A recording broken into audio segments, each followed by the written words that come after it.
Señor, can you hide me? They are coming for me again, whispered the boy to the Apache. His voice trembled like the thin branches of a young tree shaken by the wind, and his wide eyes glistened with the kind of fear no child should ever know.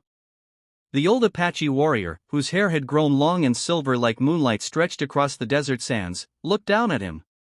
In that moment, he saw not just a boy, but the echo of 1,000 hunted children through time, souls running, hiding, trembling, seeking a place to belong.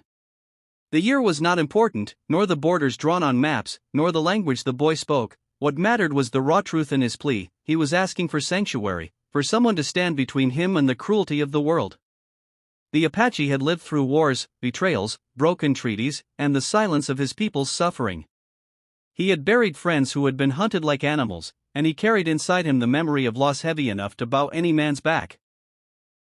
But he had also learned the secret of endurance, the quiet dignity of kindness that survives when all else is stripped away.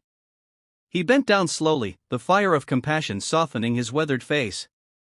"You are safe here," he said, his voice low, steady, a river that promised shelter. He drew the boy close, hiding him under the folds of his old blanket, the kind woven by his grandmother long ago, threads dyed with the desert earth. The boy's heart raced, his small hands gripping the fabric as if it were the last rope holding him above the abyss.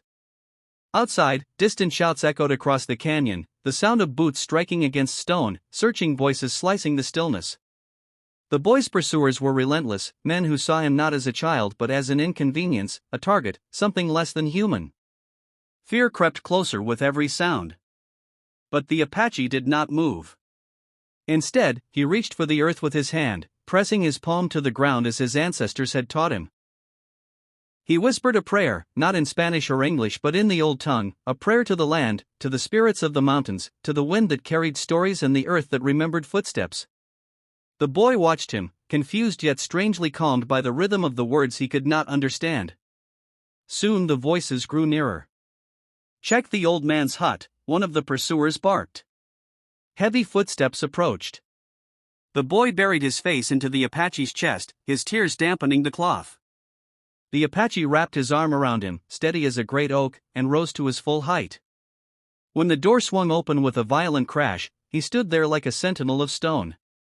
"What do you want here?" he asked, his voice neither angry nor afraid but filled with an authority that made the intruders hesitate.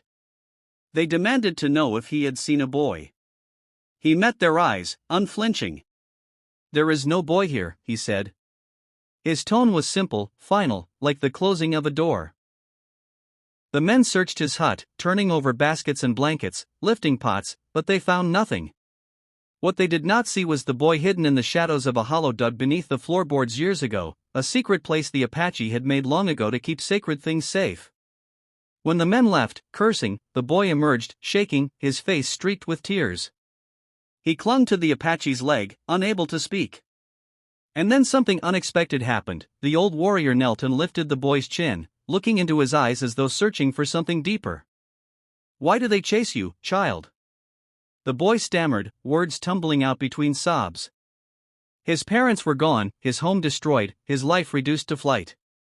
He was alone in the world, marked as unwanted, hunted for reasons he did not even fully understand, because of where he came from, because of who he was, because he was small and powerless in a world that respected only strength. The Apache listened, the memories of his own people's suffering rising like smoke from the fire of his heart. He remembered being that boy once, remembered hiding from soldiers, remembered being told his language was forbidden, his name erased, his identity stolen. In the boy's story, he heard the echo of his own. He realized, in that instant, that compassion was not merely an act of mercy but an act of defiance against the cruelty of history itself. He put his hand gently on the boy's shoulder and said, "Then you are no longer alone. My fire is your fire. My food is your food. My home is your home." The boy's eyes widened, not fully believing, as though kindness was a language he had never been taught. And yet, he felt it, felt the warmth of belonging. Days passed, and the boy stayed with the Apache. He learned to listen to the wind, to track the stars, to sit in silence with the earth. The old man taught him to grind corn, to mend nets, to greet the morning sun with gratitude. At night, they would sit by the fire, and the Apache would tell stories of warriors who protected their people, of women who carried wisdom like rivers, of children who were the hope of tomorrow. The boy began to smile again, shyly at first, then openly, his laughter filling the quiet hut like a forgotten song returning. But the world did not forget him so easily. One evening, the shouts returned, closer, louder, more determined. The boy froze, terror flooding back. The Apache stood slowly, his joints aching but his spirit unyielding. He knew they would come again, and each time the boy would tremble, each time the fear would return, unless something changed. That night, he made a decision.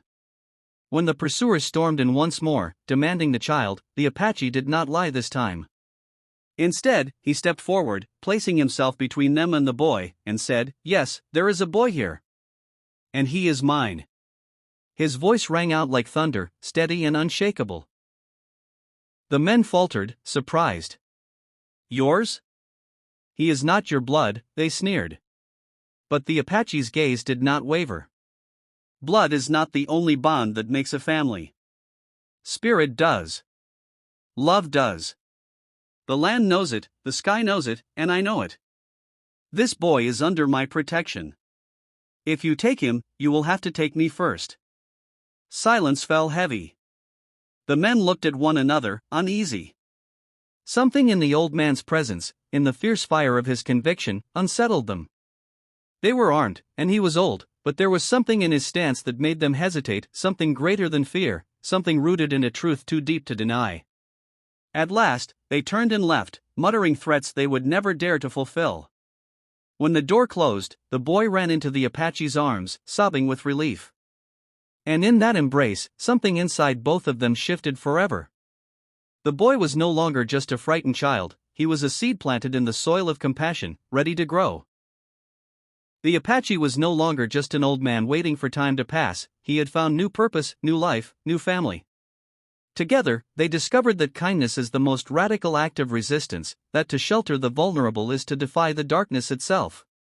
The boy would grow, and in time, he would tell his own stories of the day when he whispered, "Señor, can you hide me? They are coming for me again," and of the old Apache who did more than hide him, he gave him a home, a future, and a truth that could not be hunted down.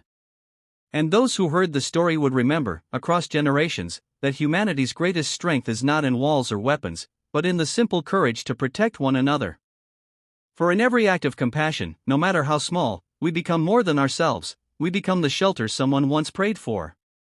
And in that shelter, hope is born again.